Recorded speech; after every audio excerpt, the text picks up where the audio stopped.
Madame, bonsoir, monsieur. Merci d'être avec nous. Bienvenue aux 20h où sont passées les mesures de sécurité annoncées par le gouvernement camerounais.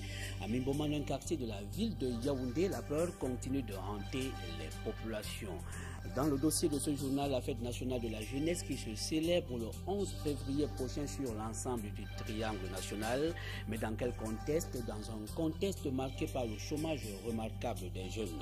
L'offensive française se poursuit au Mali. Les nœuds de cette intervention militaire dans la seconde partie de ce journal consacré au débat. Madame, monsieur, voilà pour les manchettes, les principales de ces 20 heures. Je vous retrouve dans un très court instant pour les détails.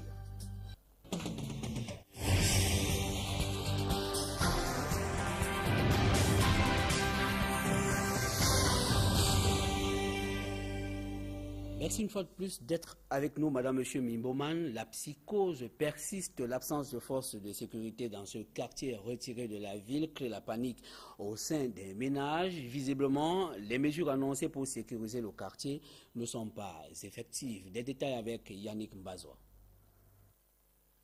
Mimboman fait comme ici, les populations ont rarement ou même pas vu l'ombre d'une patrouille de police. Non, papa, je n'ai jamais vu la police. Ou c'est parce que moi je sors, je rentre aussi tard, je ne sais même pas. Si j'arrive, je ne connais même pas. Je n'ai jamais vu. Est-ce que moi je vois la police? Moi je ne vois pas la police. Depuis que l'histoire a commencé, ça vous mentir, moi je n'ai jamais vu la police ici au quartier. Les mototaximens par contre affirment la présence de ces forces de l'ordre dans le quartier, mais décrit l'arnaque dont ils sont victimes. Ils sont là sur le terrain, mais ils ne jouent pas leur rôle. Parce que quand ils arrivent les 1h, 23h, ils garent là quelque part, ils prennent d'abord quelques billets. Et après, ils sont au carrefour pour craquer les motos qui travaillent la nuit. Donc nous, on constate qu'eux, ils sont en route pour chercher de l'argent que de mener la sécurité dans le bas quartier. Présence ou absence qui ne diminue en rien la psychose dans ce quartier depuis le début des crimes. Oh, on se sent en sécurité comment? Plus quand chaque jour on porte, on entend qu'on a volé l'enfant là-bas, on a volé là-bas, et ça, on est en sécurité, on n'est pas en sécurité. Parce qu'un problème comme ça, normalement, l'État devait même faire une descente sur le terrain, mais le quartier là coule. Nous ne sommes pas en sécurité. Non, nous ne sommes pas en sécurité. Nous ne sommes pas en sécurité à Mimboman. Surtout qu'aux dernières nouvelles, une femme aurait été arrêtée avec un bébé dans le sac au marché des sauces à une centaine de mètres du quartier Mimboman. Oui, la maman venait de Mimboman. Elle portait son petit-fils sur le dos. Elle est donc descendue de la moto. Comme elle avait mal au dos, elle a mis l'enfant dans le sac, de peur que l'enfant se balade en route. Bon, quand la maman a mis l'enfant dans le sac, on lui a demandé qu'est-ce qui ne va pas. Elle a commencé à s'enflammer. Quel est ton problème? C'est mon enfant. Il y a quoi? Elle a commencé à gueuler. C'est où la population? On a maintenant appelé la 117. Ils sont venus amener la maman. Affaire à suivre. Xénophobie ou alors durcissement de la répression, on note que c'est plus de 400 étrangers, la plupart des Camerounais, qui ont été refoulés de la Guinée équatoriale et pour cause la mort dans des conditions troubles de l'épouse d'un citoyen équato-guinéen. On note par ailleurs que ce n'est pas la première fois que les étrangers sont expulsés du pays d'Ombiangema Mbazogo pour des motifs parfois fallacieux. Une fois encore, Yannick Mbazoa. Frontière Cameroun-Guinée équatoriale, l'on se croirait dans une mosquée un vendredi, mais que non. Ce sont les quelques 400 personnes, pour la plupart des Camerounais, expulsés de la ville de Bébéine, en Guinée équatoriale, par les autorités guinéo-équatoriennes.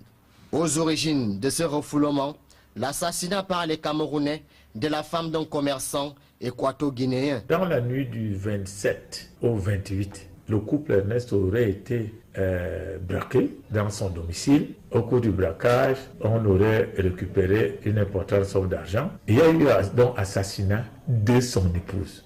Apparemment, c'est les Camerounais qui auraient tué toute la matinée de lundi. C'était la version qui circulait ici. La femme d'un commerçant guinéen qui se retrouve un matin égorgé. La sécurité guinéenne vise directement les Camerounais.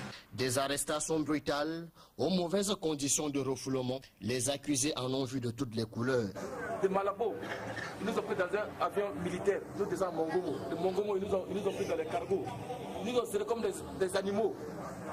Couvrir tous les véhicules, même pour qu'on nous donne l'air à respirer, ils ne nous donnent pas. Ils ont retiré tous les téléphones, nos argent. Ils ont déchiré certains papiers, soit disant on n'a pas de papiers. On nous frappe. Si actuellement, Les Camerounais et les Maliens sont autorisés à regagner le Cameroun. Le reste des réfugiés reste une épingle dans la chaussure des autorités locales. Alors, il y a une troisième catégorie de personnes, c'est les autres Ouest-Africains. C'est ces autres qui nous causent donc problème. Ils n'ont ni convention avec le Cameroun. Un énième refoulement des étrangers par les autorités équato-guinéennes de leur territoire. Refoulement sujette à moult interrogations. Voilà, c'est la problématique intégration sous-régionale en Afrique centrale. C'est également de l'indignation et de l'incompréhension pour des populations du lieu-dit PK10 dans la ville de Douala. Elles ont vécu malgré elles le week-end dernier un spectacle désolant, un spectacle qui mettait aux prises deux corps de nos forces de défense. On se souvient que ces événements avaient été condamnés par le gouverneur de la région du littoral. Retour sur ce tableau triste avec Serge Alain Otto. Ces jeunes scolaires qui se préparent pour le défilé du 11 février sont loin de s'imaginer que c'est tout à côté, que nos forces de l'ordre ont rivalisé d'adresse il y a quelques jours. Une violente bagarre d'où partiront un ou plusieurs coups de feu, d'après le communiqué du gouverneur de la région du littoral. Ces événements malheureux restent encore présents dans les mémoires. J'ai eu trop peur. J'ai même dit aux enfants de pousser la porte. Les enfants m'ont dit personne ne sort, personne ne sort. C'est mon petit qui est sorti, s'est arrêté là. Donc il y a d'abord un manque de confiance entre ces deux corps-là, ou bien entre le corps du pays, quoi. C'est entre eux qui peuvent faire le bruit comme ça, c'est pas bien. Ici, la prudence est de mise. Chacun mesure ses propos quand on ne veut tout simplement pas garder le silence. Le camp du génie militaire, situé à quelques encablures d'ici, explique peut-être cela. Certains, avec de la hauteur, préfèrent lâcher le morceau. Quand on arrête les bandits, on dit que les bandits sont en erreur, il faut qu'on doit les massacrer, on doit le faire. Mais si c'est encore les forces de l'ordre qui font ce genre de trucs, mais c'est encore très grave. Ces événements survenus ici viennent s'ajouter à l'expédition punitive d'il y a quelques mois auprès des populations de Japoma. Et quelques semaines après les coups de feu sur des élèves à Bonabéry. Ouais, tout le temps c'est récurrent dans la vie. On parle de 12, de Ndokoti, de 14. On ne sait pas quoi faire. Il faudrait que les forces de l'ordre prennent leur position. Le gouverneur de la région du littoral, face à ces comportements qu'il juge irresponsables, violents et barbares, pense tout naturellement que ces hommes en tenue ne sont pas dignes d'arborer les attributs de la puissance publique. Ils méritent toujours, d'après Joseph Bétier-Saumon, d'être sanctionnés conformément aux lois et règlements du pays. Et le calvaire se poursuit pour les populations de la ville de Douala, Bépanda et Grand Moulin, ces deux quartiers de la capitale économique du Cameroun qui souffrent depuis plusieurs jours du manque d'eau potable, une situation que déplorent les habitants. Carlos Minoué et Pierre Laverdure-Ombang. Dans ce quartier de la cité capitale économique, Douala, l'eau se fait rare. Le compteur pointe au même chiffre depuis plus de 2 jours dans cette partie du territoire camerounais appelée Grand Moulin. Nous souffrons beaucoup. C'est que l'eau de la Sénèque, ça ne coule pas. Oui, moi je veux d'abord vous dire que je ne suis pas du quartier, mais quand j'arrive, je trouve vraiment que les gens ont seulement des problèmes d'eau. Ils n'ont pas d'eau. Ils parlent depuis 3 ou 4 jours qu'ils n'ont pas d'eau au quartier. Les gens se débrouillent partout à trouver l'eau des puits. Le précieux liquide a disparu au grand désarroi des populations qui ont tout fait d'adopter le réflexe habituel. Partir de son domicile pour se ravitailler dans cette seule source d'approvisionnement chez un Camerounais de bonne volonté. On souffre beaucoup. Il n'y a pas l'eau. On commande l'eau partout pour laver les petits trucs comme ça. Il nous faut l'eau. Ça fait au moins 3 à 4 jours que nous sommes en refus d'eau. Grâce à cette dame, avec sa bonne foi, elle nous a mis le forage. C'est là qu'on s'approvisionne pour faire, comme je suis en train de faire, toutes nos activités. Au quartier Grand Moulin, comme à Bépanda plus proche, c'est le service minimum. Donc je vais en bas m'approvisionner en eau, parce qu'il y a un robinet qui coule toujours en bas. Alors pour faire des économies, c'est la raison pour laquelle je me rends au forage. Donc ça fait près de 4 jours que nous souffrons de problèmes d'eau. Mieux économiser le litre d'eau pour pouvoir l'utiliser pour diverses autres tâches. En attendant, les populations laissent entendre que les factures, elles, ne manquent pas pourtant le rendez-vous de la fin du mois. Et nous restons à Bépanda, un quartier de la ville de Douala, pour signaler que les flammes réduisent en cendres le contenu d'un snack bar. L'incendie s'est produit hier au lieu-dit Bépanda Tonnerre. Pas de perte en vie humaine, heureusement. Steve Ebolé et Gladys Sidieu.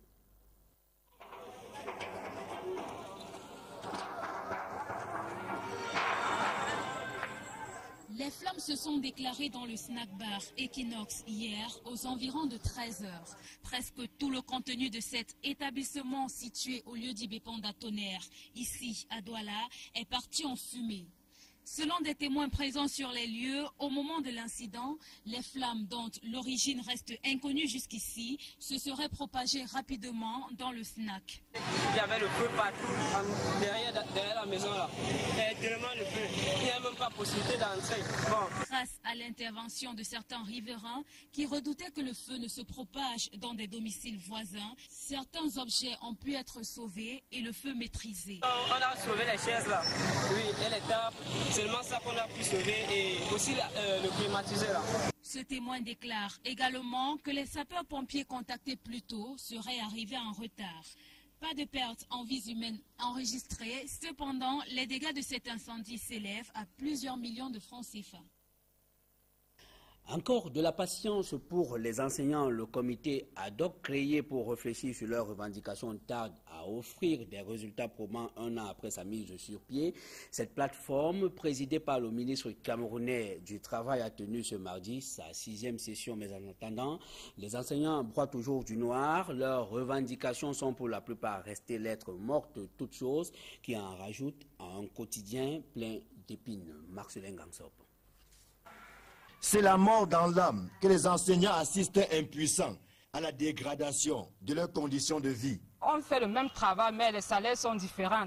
On a une différence de salaire au moins de 50 000 entre un lycée et un fonctionnaire. Nous avons fait les mêmes écoles, le même CAPIEM. Quand on n'enterre pas les autres dedans, on enterre les autres dehors. Parce que quand les enseignants ne sont pas contents, c'est les enfants qui souffrent. Parce que quand vous êtes content, vous êtes zélé à faire votre travail. Depuis un an, un comité ad hoc a été créé. Il est censé se pencher sur les revendications qui sont celles des syndicats des enseignants du Cameroun. L'intégration de tous les IC, les instituteurs contractuels et contractualisés, ceci par vagues successives, comme ils avaient été contractualisés.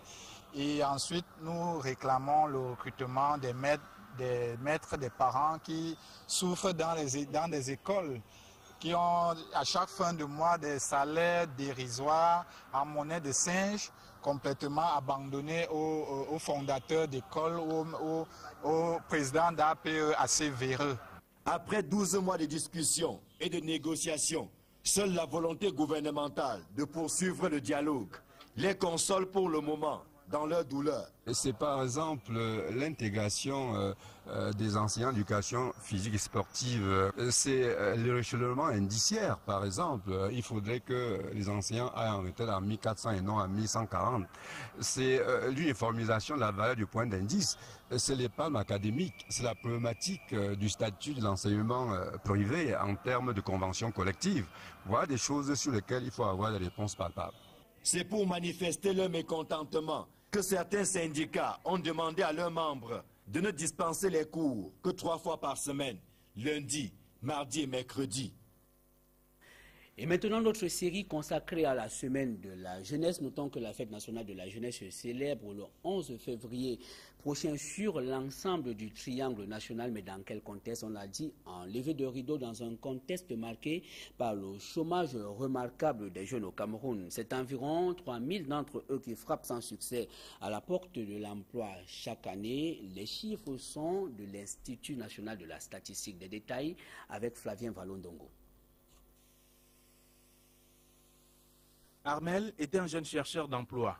Il fait partie des 14% du taux de chômeurs que compte le Cameroun. Depuis 2006, il ne trouve pas encore de place au soleil, malgré des efforts. Je dépose les dossiers partout, mais il n'y a pas toujours eu de suite. J'ai déjà eu à faire même des stages dans certaines entreprises. Bon, à la longue, ils ont dit que stage non concluant. Concernant les dossiers administratifs, les concours administratifs, moi je les compose presque chaque année. Comme lui, bien d'autres pensent que le problème d'accès à l'emploi au Cameroun a ses raisons. Qu'on recrute d'abord ceux qui ont leurs frères, qui ont des relations dans la société. Ça, il y a le tribalisme à l'enceinte de l'entreprise. Bien plus, et selon des experts, les spécialités dispensées dans les centres de formation au pays ne cadrent pas avec les besoins des entreprises. Le dernier rapport de l'Institut national de la statistique révèle que 300 000 jeunes arrivent chaque année sur le marché de l'emploi. Le problème de l'inadéquation entre la formation et l'emploi. Il n'y a pas de nouvelles entreprises qui se créent. Et les statistiques indiquent qu'il y a un taux de sous-emploi qui est d'environ 70%. Et 90%, n'est-ce pas, de la population active vit dans le secteur informel. L'État aurait-il échoué dans ses missions? Où des projets sont mis en place qui, n'est-ce pas, essayent d'aider les jeunes à promouvoir l'auto-emploi, mais je dois dire que c'est insuffisant compte tenu justement de l'ampleur du phénomène dans notre pays. Les structures étatiques qui, selon les experts, ont presque changé d'orientation, augmentant ainsi le taux de chômage dans le secteur informel à 90% au Cameroun.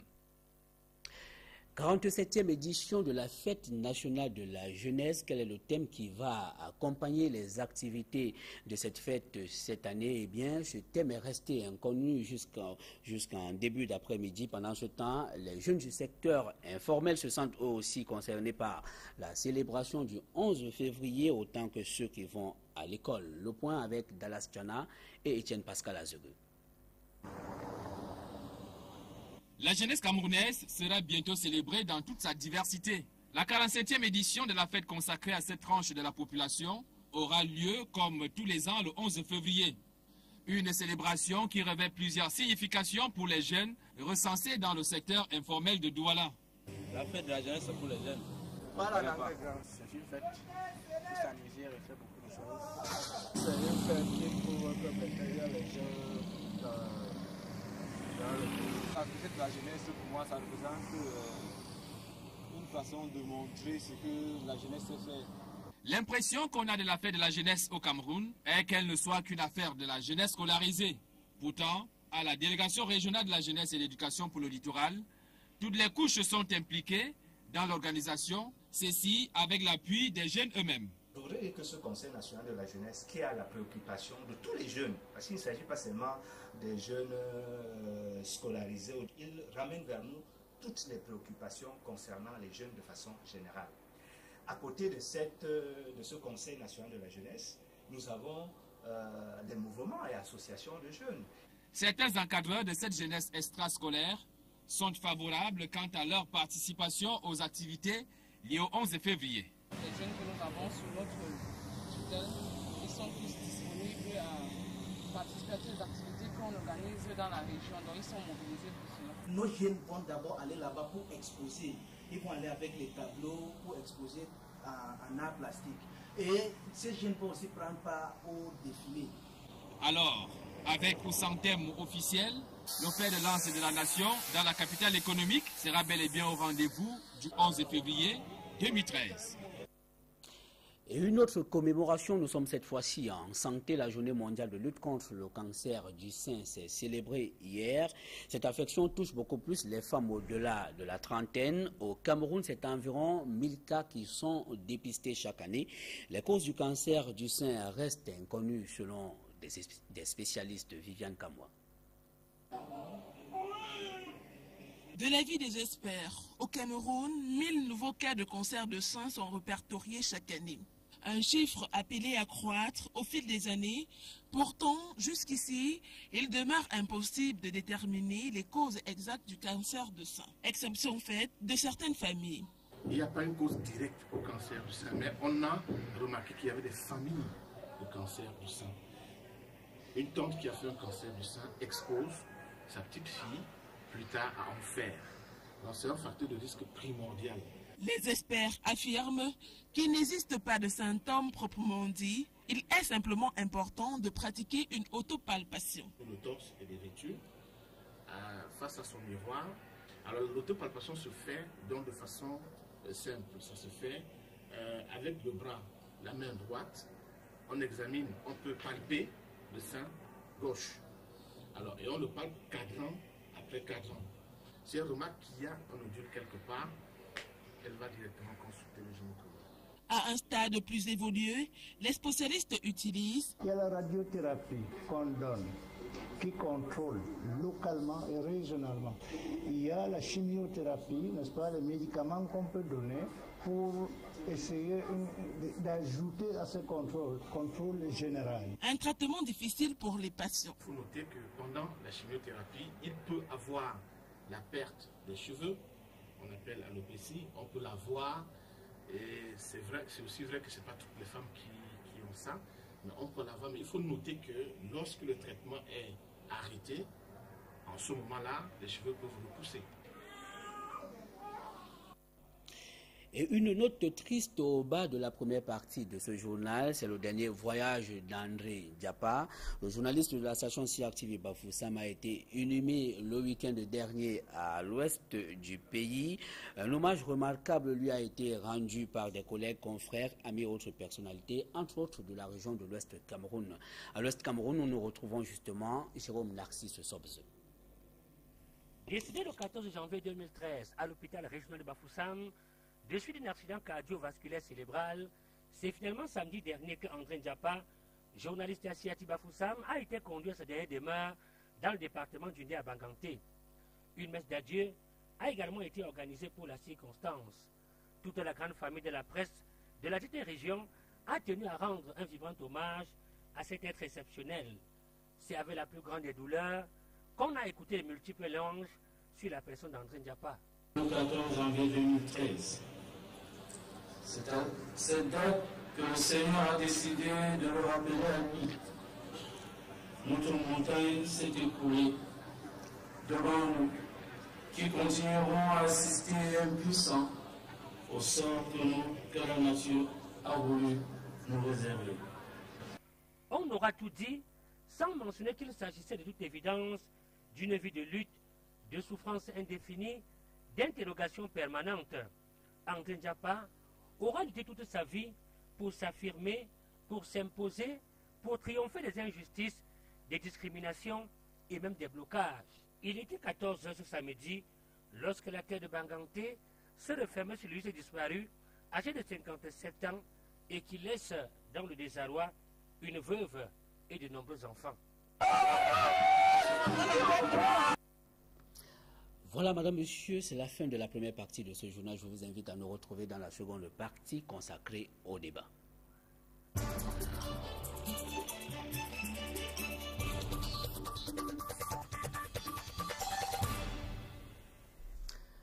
Merci, madame, monsieur, de nous retrouver dans la seconde partie de ce journal consacré au débat. Nous marquons un arrêt sur le Mali et surtout sur l'intervention militaire dans ce pays. Et pour en parler, nous recevons ce soir le professeur Doukaya. Bonsoir. Bonsoir.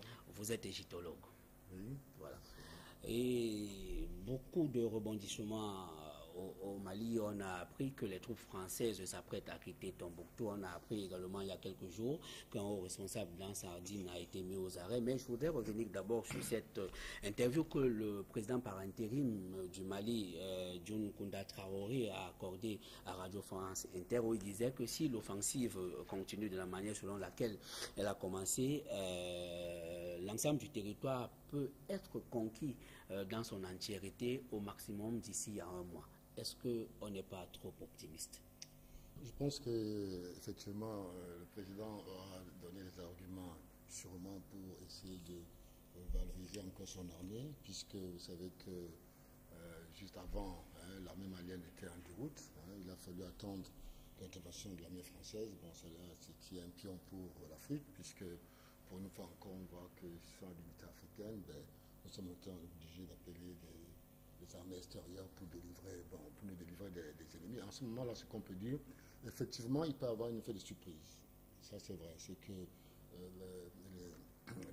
les attaquants n'étaient pas sûrs que la France allait intervenir aussi rapidement. Tout à fait. Alors, donc, la manière dont ils ont déclaré leurs soldats sur le terrain a fait qu'ils sont surpris par la sécurité militaire. Mais maintenant, ce qui se pose, c'est qu'ils sont en train de vouloir se réorganiser. Donc, le temps est peu pour eux.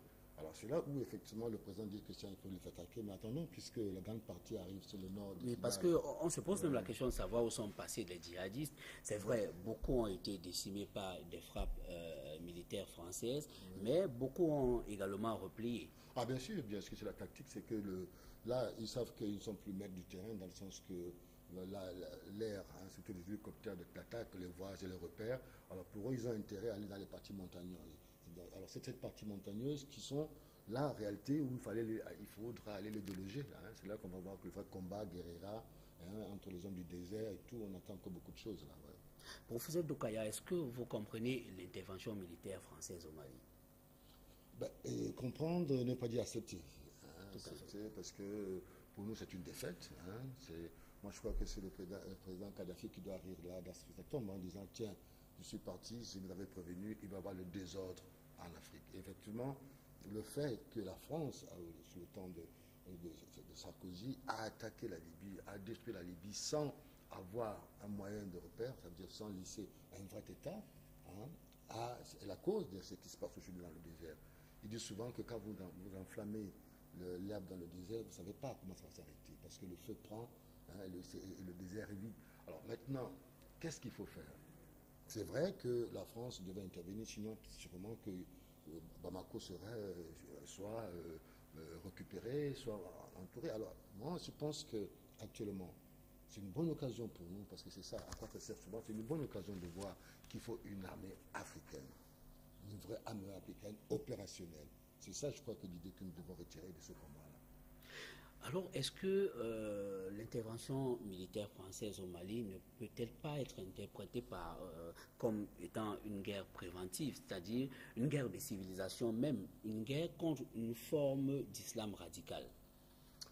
Bien sûr, vous savez, dans toutes les formes de... Moi, je dirais plutôt que c'est l'extrême droite israélienne. On l'a trouvé chez les chrétiens aussi. Chez les chrétiens, il y avait l'extrême droite qui arrivait jusqu'à Hitler. Surtout, on voulait donner son idéologie. C'est ça, ça veut dire qu'on lit la Bible, on lit le Coran, et on croit que c'est une vérité éternelle, et on a envie d'aller plus loin, croyant que son acte fait être supérieur à la pensée de Dieu. Alors c'est une erreur, parce que nous sommes des humains, nous ne sommes jamais Dieu, et ce n'est jamais Dieu qui a créé la Bible, et ce n'est pas Dieu qui a écrit le Coran. Ce sont les hommes qui ont écrit la Bible, et ce sont qui ont écrit le Coran. Et l'interprétation, à partir du moment donné où on met le sang sous le nom de Christ ou bien sous le nom de Mohamed, moi je crois qu'on se pose la question de quel côté on est. Puisque Dieu par excellence, c'est lui qui a la création. C'est plutôt le soleil qui se lève dans la journée et qui apporte la joie. Si cette joie maintenant sera triste, parce qu'il faut demander aux femmes. En plus, ce qui est paradoxal, pourquoi on attaque la femme? C'est ça. Donc nous avons deux visions du monde. Chez nous, la femme a tout ce qui est féminin, à l'humanité, à la nature, appartient à la femme. Et tout ce qui est masculin appartient à l'homme. Alors, à partir du moment donné, si vous détruisez une partie de la nature, c'est-à-dire que vous empêchez la partie féminine de s'exprimer, vous détruisez le monde. Alors, cette fusion archaïque, même des islamistes, là, qui me surprend. Pourtant, nous avons de grandes écoles islamiques qui se trouvaient au Caire, etc., qui ne prenaient pas de telles manifestations. Ouais. Alors, est-ce qu'une solution pourrait consister pour Ansardi, notamment, de renoncer à la charia? Moi, je pense que Hassani est en jeu. Parce que la manière dont ils sont comportés à Gao, à Tombouctou, une très grande riche de la pensée africaine, parce que nous, on est très blessés, parce que ça fait la deuxième fois sur la terre africaine qu'on a brûlé la bibliothèque. On a d'abord brûlé la bibliothèque d'Alexandrie, au temps des Romains, pareil, barbares, et c'était ça, on brûle la pensée de l'humanité, parce que brûler une librairie comme ça, c'est détruire la pensée, c'est ce que les expériences humaines que l'Afrique a fait depuis, il paraît qu'il y avait plus de 900 ans, manuscrits, 900 000 manuscrits, là-bas. Bon, étant donné brûler combien, on ne sait pas, mais cette vision de vouloir détruire, moi je crois que c'est... Les hommes pouvaient peut-être changer, mais Hassani, je crois qu'il ne peut plus rentrer dans Beaucoup d'observateurs y ont vu en ces actes une instrumentalisation occidentale. Pour faire disparaître la mémoire africaine. Occidentale, je ne sais pas. Moi, je crois qu'il y a une vision obscurantriste qui veut dire que tout ce qui est du passé, qui n'est pas religieux, est forcément satanique. C'est de l'obscurantisme, puisque les hommes font partie du monde et leurs expériences font partie du monde, donc ils sont aussi divins que les autres. Donc, garder ce que font les hommes, c'est aussi garder ce que fait Dieu, puisque c'est Dieu qui a créé le monde. Alors, cette vision obscurantiste de vouloir détruire ce que l'homme a fait depuis 10 000 ans, mais je pense que ça... Je ne sais pas si c'est vraiment occidental, parce que on a déjà brûlé la bibliothèque d'Alexandrie. Alors, est-ce que, je ne sais pas s'il faut cette fois-ci dire que c'est à cause de, je ne sais pas, là, je n'irai pas plus loin. Ouais. Alors, je voudrais qu'on revienne sur l'intervention militaire française. Paris et Washington veulent les casques bleus. Le pouvoir de Bamako lui reste réticent. Est-ce que ce n'est pas une forme, est-ce que les pouvoirs publics maliens ne sont-ils pas conscients aujourd'hui qu'une intervention prolongée pourrait être préjudiciable à l'exercice de leur pouvoir véritablement? Absolument. Bon, l'intervention de l'ONU n'a rien donné. On a vu au Congo, hein. Ils sont plus de 6 000 militaires, mais la guerre continue, ils observent, ils n'arrivent pas. Bon, à quoi ça sert? On l'a vu, ils n'ont pas empêché la mort de Lumumba à l'époque, tout ça. Donc, ce qui se pose, c'est qu'il faut une armée africaine. L'armée qui est là-dedans, il y a les Tchadiens, il y a les Ghanéens, il y a les Nigériens. Toute cette armée-là est capable de sécuriser cette grande partie de la nation malienne. Moi, je pense que plutôt c'est ça. L'arrivée de... Bon, j'en ai entendu parler aujourd'hui, beaucoup de radios étrangères en ont parlé, oui, ils voudraient que soit les forces même africaines deviennent des forces de l'ONU. Bon, moi, je suis vraiment persiste. Je suis pas... Ma vision là-dedans n'est pas très claire, parce que je pense plutôt que c'est l'armée africaine qui doit sécuriser une partie d'Afrique. Pour nous, c'est une occasion unique, parce que si nous ne sommes pas unis pour faire une armée, ben n'importe qui va venir nous détruire, ça c'est sûr. Et ce monde-ci, il y a une question, il faut que l'unité africaine, on ait une armée capable de venir intervenir à chaque fois. C'est ça le problème. À cette allure, est-ce qu'il n'est pas à craindre que l'armée française s'éternise au Mali, comme on a vu en Afghanistan, où on a fait pratiquement, où l'armée française a occupé le territoire pendant près d'une douzaine d'années, sans véritablement résoudre les problèmes? Vous avez le nouveau président français, lui, pour son image intérieure, il vient de gagner beaucoup cette guerre-là. On le prenait d'abord pour un molex qui ne peut pas réagir. Là, il a vraiment réagi. Alors, est-ce qu'ils peuvent réagir? Non. Vu la crise économique en France, aujourd'hui en Europe, ce ne sera pas une bonne solution pour que cette armée reste en Afrique. Mais en même temps, souvent, la guerre aussi fait partie des crises. Parfois, on crée des crises quand on est en guerre. On a vu pour la Première Guerre mondiale, on a vu pour la Deuxième Guerre mondiale. Est-ce que, je me suis posé cette question, est-ce qu'il ne va pas essayer d'en profiter pour relancer toute une économie de guerre, et ainsi de suite? On va voir. De toute façon, c'est bénéfice pour lui, de toute façon, cette guerre-là, dans le sens d'utiliser le matériel, de recevoir de l'argent, etc. C'est une bonne chose pour lui et pour son régime intérieur. Alors, est-ce que vous pensez qu'aujourd'hui, en Sardine, est encore éligible au dialogue? Parce qu'on a vu au mois de décembre, lorsqu'il a accepté de négocier, cela n'a pas été le cas, puisque au mois de janvier, il a plutôt attaqué. Moi, je pense qu'ils sont hors jeu. Et là, les Maliens sont très, très, très remontés déjà contre en Sardine, contre l'Azawad aussi, parce que c'est par eux que c'est venu toute cette division-là. Vous pensez que ces groupes n'ont pas de soutien populaire? Ah ben si, sûrement, puisque c'était un mouvement islamique. Bon, on a vu aussi qu'il y a une partie qui s'est détachée jusqu'à l'armée. Est-ce qu'ils sont sincères, cette partie-là? On va le voir. Mais ce qui serait intéressant pour ce mouvement-là, c'est de se reconstituer en parti politique. Parce que le vrai problème, c'est qu'ils se sont beaucoup plus de bandes armées. Là où Assadine pouvait jouer, n'est-ce pas, c'est pour devenir une partie politique qu'on voit, et qu'elle rentre dans un jeu démocratique au Mali. C'est comme aussi l'Azawad, mais elle laisser tomber définitivement cet état de guerre. Déjà, nous sommes déjà très pauvres. Le Mali est un pays très pauvre. Il y a le désert. Alors, venir encore faire de la guerre dans un pays très pauvre, qu'est-ce qu'on va devenir? C'est catastrophique ce qui se passe au Mali. On ne voit pas encore, mais ça va laisser des traces pendant longtemps. Tout à fait. Après l'intervention militaire, il faudra l'intervention humanitaire. Dans tous les cas, le président par intérim, Djoun Kounda Traoré, annonce les élections présidentielles pour le mois de juillet prochain. Est-ce que vous comprenez pour qui est-ce qu'on veut rétablir la souveraineté? Pour quel type de gouvernement, pour quel type d'État? Moi, je pense que c'est précipité tout ça, parce que le mouvement occidental a besoin de légitimité. Là, maintenant, c'est d'abord, il faut une réconciliation nationale. Je pense que c'est ça, la réconciliation nationale, que les partis se reconstruisent, que la population soit en sécurité. Là, on peut parler véritablement d'élection. Mais dans le temps si présent, moi, je crois que c'est le camp extrême. Il faut beaucoup plus aller dans la réconciliation du pays, encadrer, mettre des arcanes pour que jamais plus ce genre de rébellion ne puisse revenir. Mais si on parle de réconciliation du pays, cela veut dire qu'aucun groupe, aucune partie ne devrait être hors jeu aujourd'hui, même pas en Sardine. Si en Sardine, dépose les armes pour devenir parti politique. Alors c'est là qu'on a des doutes. avec Assadi. Est-ce qu'ils peuvent réellement... C'est aussi l'habitude, vous savez, les hommes du désert, ils vivent de ça depuis des années et tout, c'est différent. Rien ne pousse dans le désert. Hein. On ne peut même pas avoir de troupeau. Donc la vision, c'est le transport, c'est chercher le sel, c'est chercher de l'or. Il y a toute une façon. Maintenant, peut-être qu'avec la vision moderne, d'une Mali moderne, comme on le voit un peu au Niger, il serait plausible que Assadi devienne un vrai parti politique. Mais pas seulement, bon, ce qu'il faudrait éviter. Mais peut-être au Mali, rien n'est sûr, parce qu'on a vu ce que le capitaine Sanogo a fait. Ouais, mais il est aussi hors jeu. Hein. Sanogo, là aussi, c'est bon, il ne faut pas dire aller plus loin, mais c'était plus ou moins une honte de l'Afrique. Comment se fait-il qu'au moment donné où nous sommes attaqués de l'extérieur, vous faites un coup d'État? Mais ce n'est pas possible. Ça. Je veux dire que, je ne sais pas quelle technique de guerre ou bien quelle idéologie il a utilisée, mais quel qu'il arrive, à un moment donné où un pays est attaqué, la première chose d'abord, on est d'abord unis contre l'ennemi. Et ensuite, nos problèmes, on les refait. Mais si au moment donné, on est attaqué, on se bat à l'intérieur, mais on perd. Et voilà pourquoi le Mali a perdu. Dans le capitaine, je crois que pour le moment, il sera aussi en jeu. Cela veut dire que la stabilité au Mali n'est pas pour si peu de temps. Non, si au contraire, à travers cette guerre-là, l'unité du Mali pourra se refaire. Parce que tout le monde est d'accord, y compris même les Arabes, y compris une partie des Touaregs, hein, parce qu'on veut toujours... Je pense que là, cette guerre a montré les limites jusqu'où on pouvait aller. Alors là, je pense que les Touaregs et les Arabes et le reste de l'Afrique, je pense au niveau des Maliens, il faudra qu'on se mette là d'accord pour vraiment mettre des arcanes pour toujours, pour une vraie république au Mali.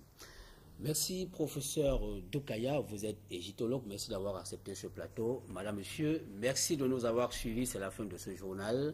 Restez connectés sur les programmes d'Equinox Télévision. Retrouvez juste après moi Eric Fernand Kwamo pour une autre aventure de regard social ce soir sur Equinox Télévision. Je vous retrouve demain lorsqu'il sera 20h. Au revoir.